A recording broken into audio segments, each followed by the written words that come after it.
ಹರೇ ಓಂ. ಎಲ್ಲರಿಗೂ ನಮಸ್ಕಾರ. ಸಣ್ಣ ಕಥೆ, ಒಳ್ಳೆಯ ಸಂದೇಶ. ಕತಾರ್ ದೇಶದಲ್ಲಿ ನಮ್ಮ ದೇಶದ ರಾಷ್ಟ್ರಪತಿಗಳಾದಂಥ ಶಂಕರ್ ದಯಾಳ್ ಶರ್ಮಾ ಅವರೊಮ್ಮೆ ಹೋಗಿದ್ದರು. ಆ ಕತಾರ್ ದೇಶಕ್ಕೆ ಹೋದಾಗ ಅಲ್ಲಿಯ ರಾಜ ಇನ್ವೈಟ್ ಮಾಡಲಿಕ್ಕೆ ಏರ್ಪೋರ್ಟಿಗೆ ಬಂದಿದ್ದ. ಶಂಕರ್ ದಯಾಳ್ ಶರ್ಮಾ ಅವರು ಹೇಳಿದ್ರು, ಅವರಿಗೆ ಕಾಲಿಗೆ ಬಗ್ಗಿ ಸಾಷ್ಟಾಂಗ ನಮಸ್ಕಾರ ಮಾಡಿದ. ಅದು ಮುಸ್ಲಿಂ ರಾಜ. ಅವರು ಸಾಧಾರಣವಾಗಿ ಅಲ್ಲಾಹ್ ಬಿಟ್ಟು ಯಾರ ಮುಂದೆ ತಲೆ ತಗ್ಸೋದಿಲ್ಲ ಅಂತ ಅವ್ರು ಹೇಳ್ತಿರ್ತಾರೆ. ಕೇವಲ ನಮಸ್ಕಾರ ಮಾಡೋದು, ಕೈ ಕೆಲಸದ ಅಷ್ಟೇ ಅವ್ರು ರೂಢಿ. ತಲೆ ಬಗ್ಗೆ ನಮಸ್ಕಾರ ಮಾಡೋದಿಲ್ಲ. ಆದ್ರೆ ಶಂಕರ್ ದಯಾಳ್ ಶರ್ಮಾಗತ ಸಾಷ್ಟಾಂಗ ನಮಸ್ಕಾರ ಮಾಡಿದ. ಏರ್ಪೋರ್ಟ್ನಲ್ಲಿ ಅವರು ಕೈ ಹಿಡಿದು ಕರ್ಕೊಂಡು ಆ ಡ್ರೈವರ್ಗೆ ಹೇಳ್ದ, ಕಾರ್ ಡ್ರೈವರ್ಗೆ, ನೀನು ಸರಿ, ನೀನು ಬೇರೆ ಅದಕ್ಕೆ ಬಾ, ನಾನು ಡ್ರೈವ್ ಮಾಡ್ತಾ ಹೋಗ್ತೀನಿ ಅಂತೇಳಿ ಅವ್ರು ಕೂಡಿಸ್ಕೊಂಡು ಡ್ರೈವ್ ಮಾಡ್ತಾ ಅವ್ರ ಅತಿಥಿ ಗೃಹಕ್ಕೆ ಕರ್ಕೊಂಡು ಹೋದ.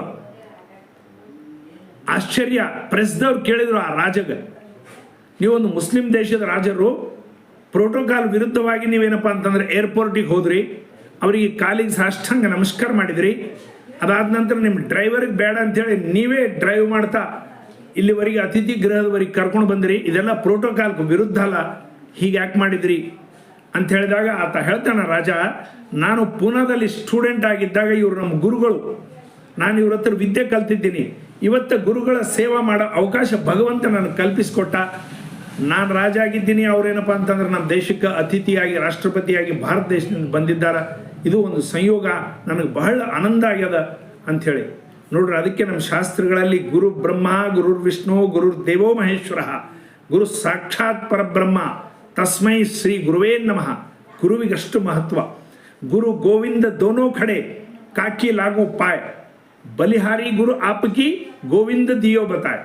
ಗುರು ಮತ್ತು ಗೋವಿಂದ ಇಬ್ಬರು ಒಮ್ಮೆಲೆಗೆ ಬಂದು ನಿಂತರ ಯಾರಿಗೆ ನಮಸ್ಕಾರ ಮಾಡಬೇಕು ಅಂತ ಹೇಳಿದಾಗ ಕಬೀರ್ ದಾಸರು ಹೇಳ್ತಾರೆ, ಗುರುವಿಗೆ ನಮಸ್ಕಾರ ಮಾಡು. ಗೋವಿಂದನ ತೋರಿಸಿದ್ದು ಗುರುಗಳು, ಕಾರಣ ಮೊದಲನೇದ್ದು ಗುರುಗಳಿಗೆ ನಮಸ್ಕಾರ ಮಾಡು ಅಂತ ಹೇಳಿ.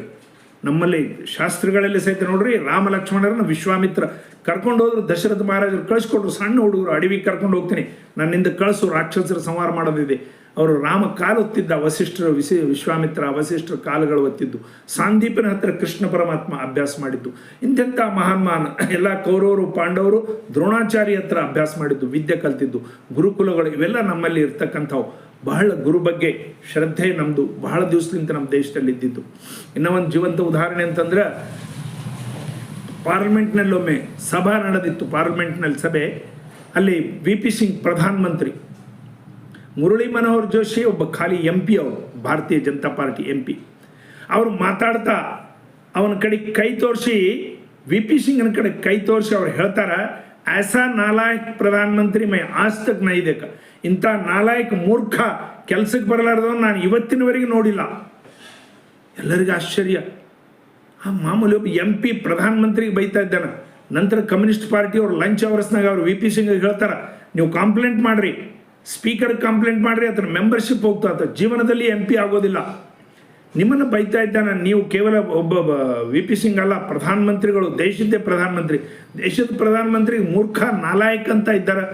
ಇದು ನಮಗೆಲ್ಲರಿಗೆ ತ್ರಾಸ ಆಗ್ತಾ ಇದೆ ಅಂಥೇಳಿ VP ಸಿಂಗ್ ಅವ್ರು ಹೇಳ್ತಾರೆ. ಅವಾಗ VP ಸಿಂಗ್ ಹೇಳಿದ ಮಾತು ನೋಡ್ರಿ, ನಿಮ್ಗೆ ಆಶ್ಚರ್ಯ ಆಗ್ತದೆ.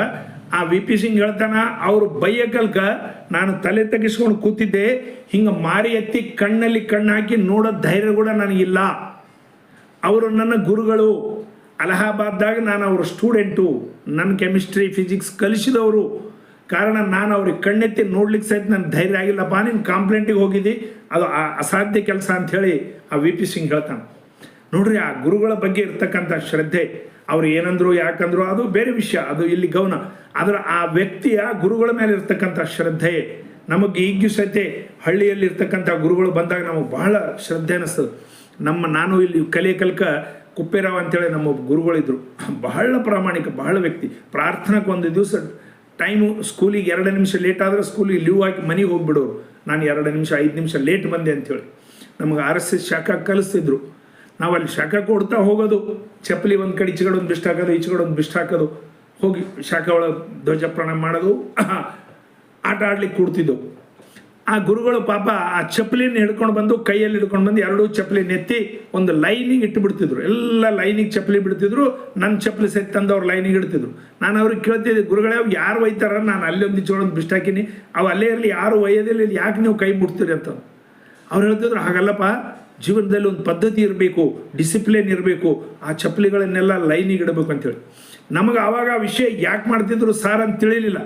ಈಗ ನಮಗೆ ತಿಳಿತಾ ಇದೆ ನಮ್ಮ ಜೀವನ, ನಮ್ಮ ಪದ್ಧತಿ, ಮಾತು ಕತಿ, ಬೆಳಗ್ಗೆ ಏಳೋದು, ನಮ್ಮ ಎಲ್ಲ ಮಾತು, ವ್ಯವಹಾರ, ಆಚಾರ ವಿಚಾರ ಎಲ್ಲ ಸಿಸ್ಟಮೆಟಿಕ್ ಇರಬೇಕು, ಎಲ್ಲ ವ್ಯವಸ್ಥಿತವಾಗಿರ್ಬೇಕು ಅಂತೇಳಿ.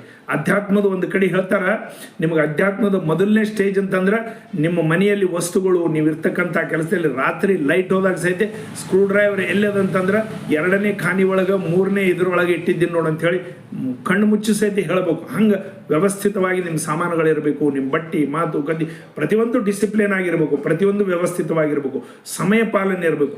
ಇದೇ ವೇದಾಂತದ ಅಧ್ಯಾತ್ಮದ ಮೊದಲನೇ ಸ್ಟೆಪ್ಪು. ಸಮಯ ಪಾಲನೆ, ವ್ಯವಸ್ಥಿತ ಜೀವನ, ಪ್ರತಿಯೊಂದು ನಿಯಮವಾಗಿ ನಡೀತಕ್ಕಂಥದ್ದು. ಇದು ವೇದಾಂತದ ಮೊದಲನೇ ಸ್ಟೆಪ್ ಅಂತ ಹೇಳಿ ನಮ್ಮ ಶಾಸ್ತ್ರಗಳು ಹೇಳ್ತಾವೆ. ಇನ್ಡಿಸಿಪ್ಲಿನ್ ಲೈಫು ಏನೋ ಎಲ್ಲದೋ ಏನೋ ಯಾರು ನೋಡ್ಯಾರ, ನೀ ಎಲ್ಲಿದ್ದೆ ಅಂತ ಕೂಡ ನಾ ಎಲ್ಲಿದ್ದೀನಿ ಅಂಬೋದು ಕೂಡ ಕೆಲವು ಮಂದಿ ವಿಚಾರ ಇರೋದಿಲ್ಲ. ಎಲ್ಲಿ ಕೂತ್ರೆ ಅಲ್ಲೇ ಕೂತ್ರೆ ಏನೋ ಮಾತಾಡ್ಕೋತು, ಅವ್ರ ಮನೆಯಾಗಿನವ್ರು ಹೋಪಾಯ್ ಮಲ್ಕೋತೀವಿ, ರಾತ್ರಿ 10 ಆಗ್ಲಕತ್ತಿ ಏನು ಮಾತಾಡ್ತಿ ಅಂತ ಹೇಳೋವರಿಗೆ ಮಾತಾಡ್ಕೋತ ಕೊಡೋದು ಎಲ್ಲ ಇರೆಗ್ಯುಲರ್ ಲೈಫ್ ಸ್ಟೈಲ್. ಇವೆಲ್ಲ ಡೇಂಜರಸ್.